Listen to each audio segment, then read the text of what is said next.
बरं, या सीएम या विखेंनी बाबा दिला, त्याच्या हातामध्ये एक प्रमाणपत्र म्हणजे GR दिला. आणि आपण सगळ्या याच्यात पोलिसांची भरती असेल, शिक्षकांची भरती असेल, कुठे भरती असेल, आपण काय असतो, पात्र व्यक्तींना नेमण्यात यावे.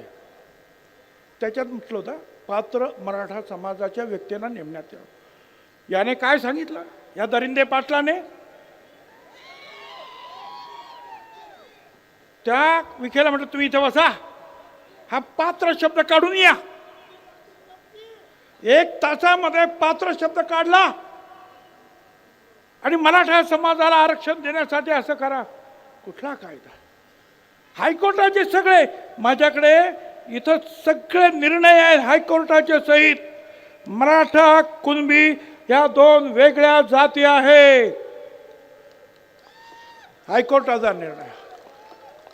दुसऱ्या याच्यामध्ये म्हटलेलं आहे की मराठा आणि कुणबी एकच जात आहे असे मानणे हा सामाजिक मूर्खपणा आहे, हायकोर्ट म्हणता. अरे कसं काय तुम्ही देता? आणि इथे सुप्रीम कोर्टाने सुद्धा सांगितलं की मराठा समाज सामाजिक दृष्ट्या मागास नाही, त्यांना आरक्षण देता येणार नाही, हे त्यांनी सुद्धा सांगितलं. मग कसं काय तुम्ही देता? आणि त्यावेळेला सीएम कुठे होते? सीएम नागपूरला. इथे यांनी निर्णय घेऊन टाकला, पात्रपण शब्द काढून टाकला. सीएमना मला सांगायचं आहे, सावधान. ही जी मंडळी आहेत ना, ही तुमच्या वाईटावर आलेली आहे, तुम्हाला अडचणी निर्माण करणार आहेत.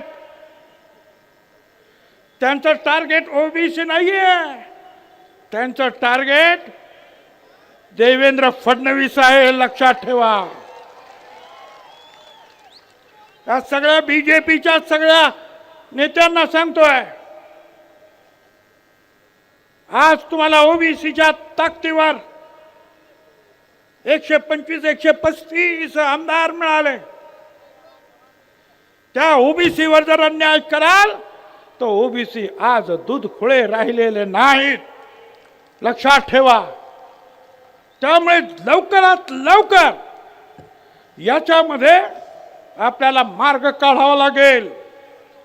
काही लोकांनी तर एक पत्र पाठवलेत लोकांना, मी कुणबी आहे, ज्यांना कोणाला सर्टिफिकेट पाहिजे असेल त्यांना मी देऊन टाकतो की हा कुणबी आहे म्हणून. बघा फिरतंय सगळीकडे.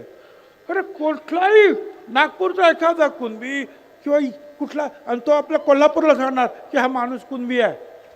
काय आहे? अरे कायदा आहे की नाही? आता isakal.com आहे देशातील नंबर 1 ची मराठी न्यूज वेबसाईट. प्रत्येक अपडेटसाठी isakal.com ला नक्की भेट द्या.